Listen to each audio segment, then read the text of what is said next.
Welcome to my video series for real life heroines, and it's time to find your happiness. Today, what we want to talk about are the types of leaps that you can take. So what we've been talking about, crossing the threshold, leaping in response to a call. And so the call is what helps you to grow, helps you to evolve as a heroine. And I'm wondering, let me ask you this question. So when there's a cold body of water that you need to get into, how do you get into it? Do you jump right in, dive off the edge, dive off the diving board? Or are you like me? And do you go down the ladder? And as you're going down the ladder, you stick one foot in and then you wait 15 minutes and then you stick another foot in and you wait 15 minutes and you take your time wading in. Well, leaps are like that. There's different ways to go about it. You can just jump, or you can take your time and put your toe in and then take it out.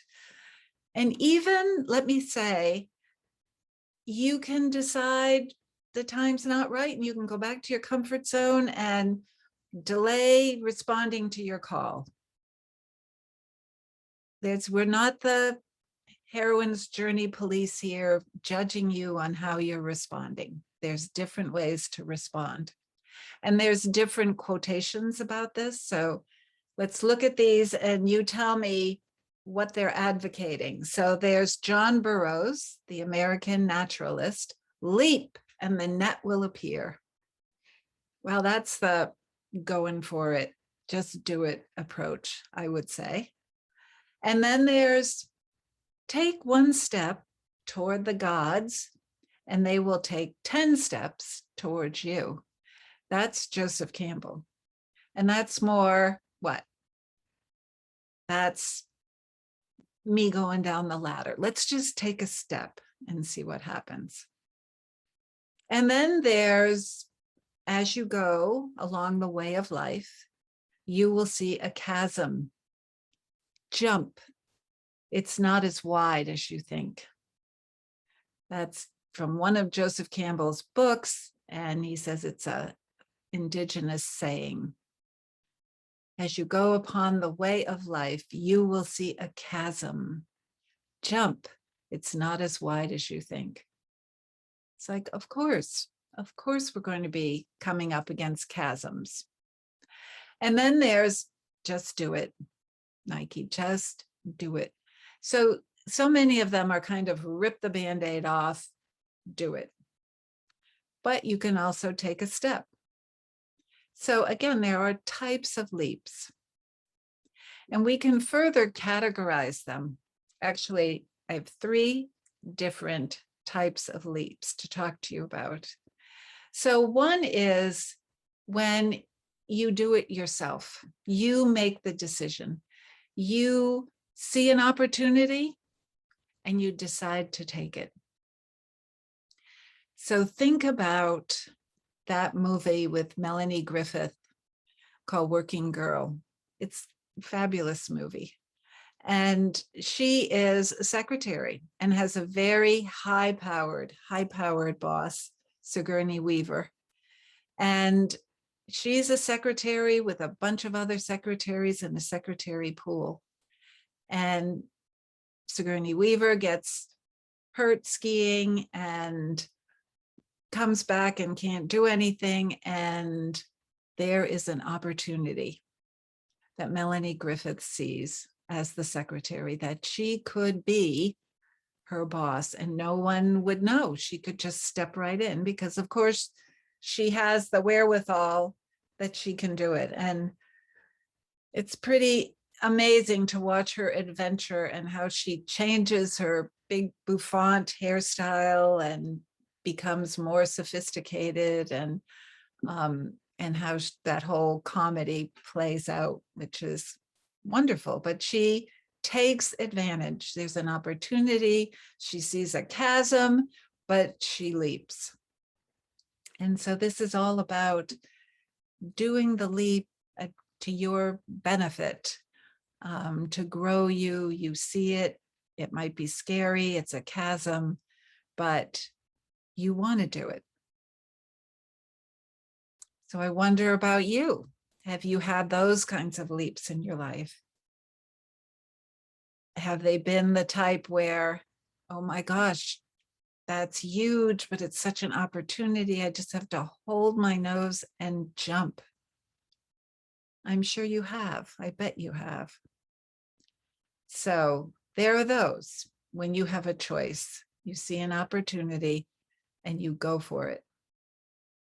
For me, I would say when I left my manufacturing company, it was all about, I see an opportunity. I've been doing this facilitation from within the company. I know I can do it. And this other woman wanted to go with me. I had a partner, and it was a leap. I left 12 years of what I considered security and went out on my own with someone else. So I chose, was about responding to an opportunity or seeing an opportunity. And then there are those types of leaps that we call a blunder. So in fairy tales, where we get so many of our life lessons, there's a fairy tale of the Frog Prince. And there's the princess playing with her golden ball on the edge of a well. And she's playing, everything's great, her life is beautiful, and that ball falls into the well. Oh no. Now what? Well, out comes the frog with the ball and has a negotiation, a proposal. Let me come and be with you and sit by your place at the table, at the dining table, and sleep on the pillow next to you, and you can have this ball. And of course she thinks, sure, whatever, yes, and then promptly runs away. But he catches up to her, and everything that happens she couldn't have predicted because it's not what she expected or wanted. She didn't have a choice about it, but it transforms her life. And well, long story short, there's no spoilers here. She ends up kissing, deciding that she could really love this frog, kisses the frog, and he turns into a handsome prince. So a blunder, and the way Joseph Campbell talks about a blunder is that it really isn't unexpected, in that it is a response to what he calls unsuspected springs within us, desires within us that almost cause these situations to happen, because maybe we know that we need it, but I mean, she was kind of self-centered, and she became a much more selfless human being. So we know that we need it, but there's a part of us that doesn't know. And so it comes up and causes a blunder. Alice in Wonderland falling into the hole, following the white rabbit, blunder. So thinking about a blunder, which is really something that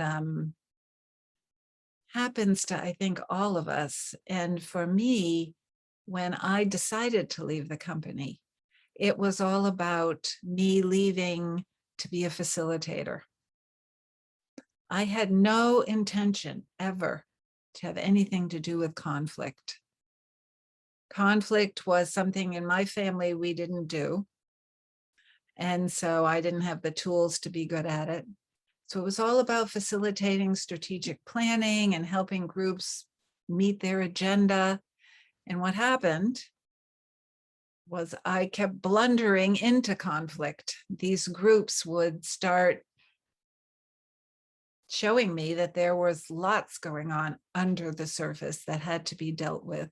And I needed to get the training in order to deal with it and to lead them through in a safe way.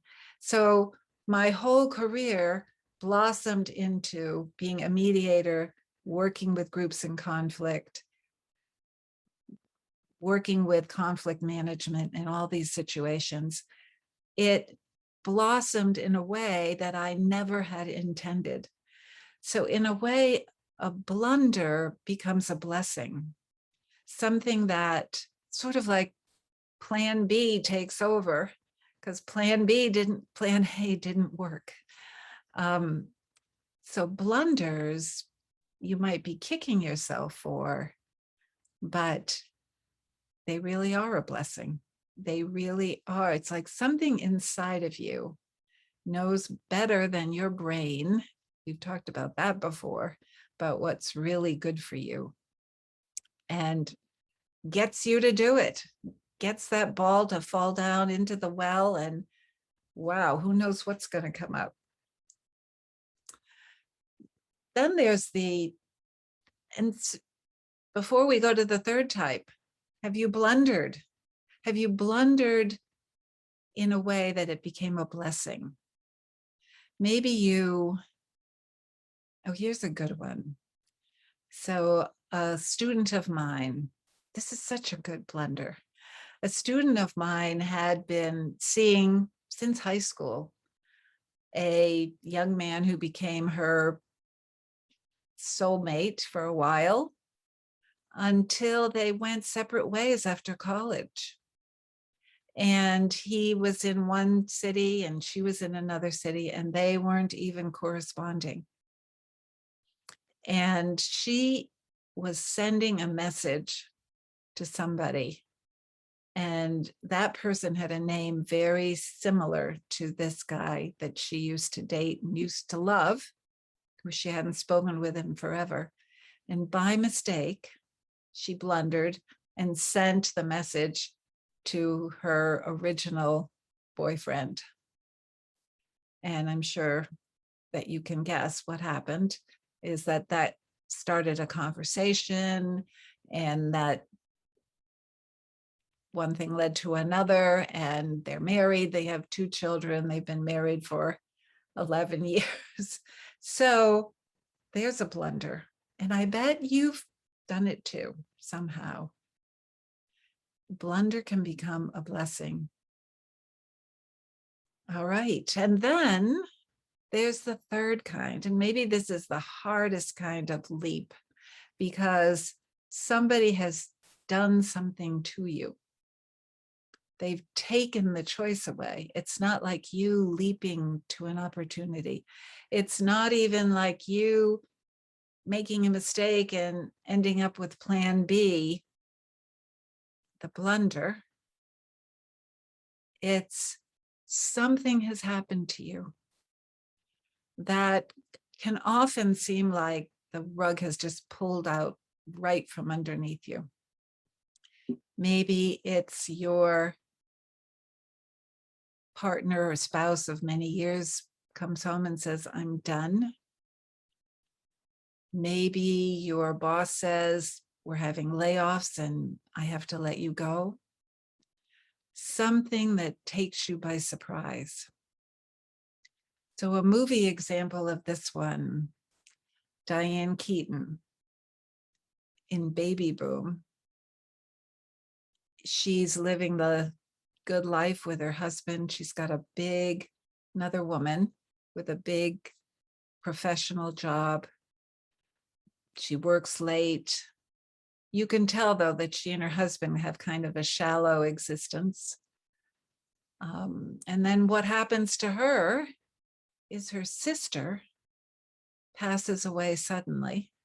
Her sister, who has a baby, and she leaves the baby to Diane Keaton. So here's this couple living in a pristine Manhattan apartment, and all of a sudden a 2-year-old toddler is dumped on them. And she wants to do the right thing. She doesn't really know what to do with this baby, which is part of the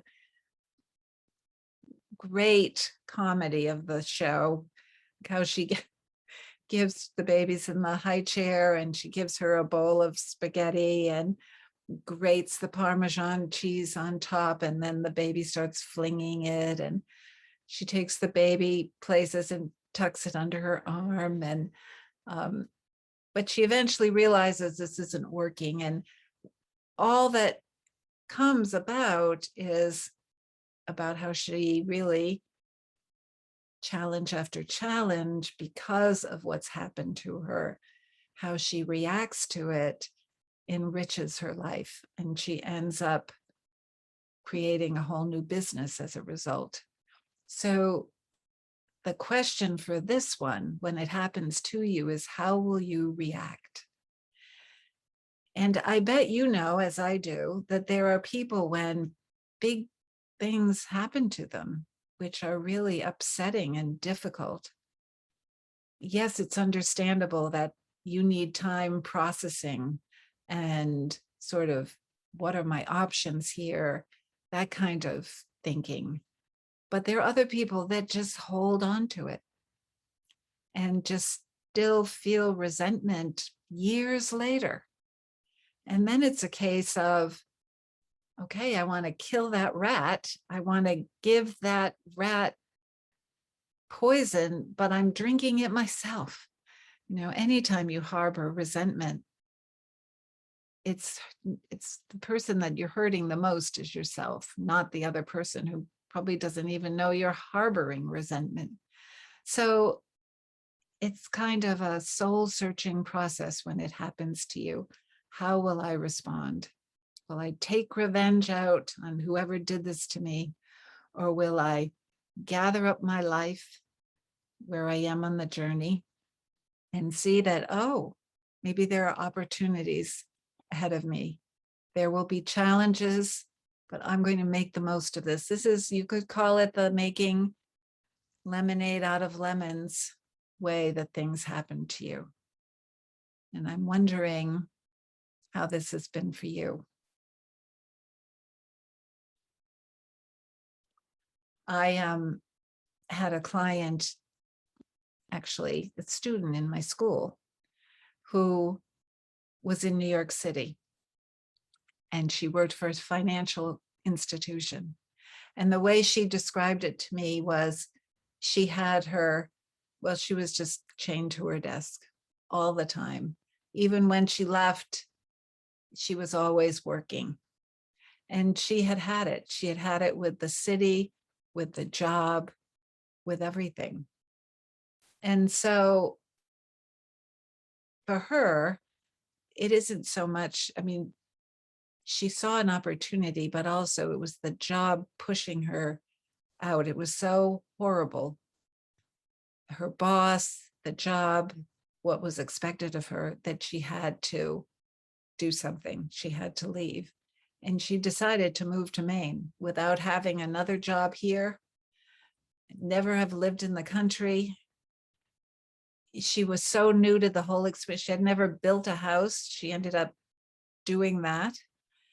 A skunk happened to spray right outside in her backyard, and she thought it was the furnace and called the furnace man, who had to point out to her that it was, that smell was a skunk.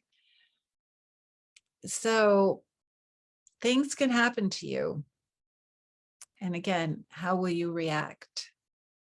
Her choice was to just get the hell out of Dodge, which she did, and it worked out for her. So the universe has a good sense of humor. And sometimes you can find yourself in a situation that seems impossible. But just maybe it's pulling your leg a little bit, and you should look at that. What am I being taught here?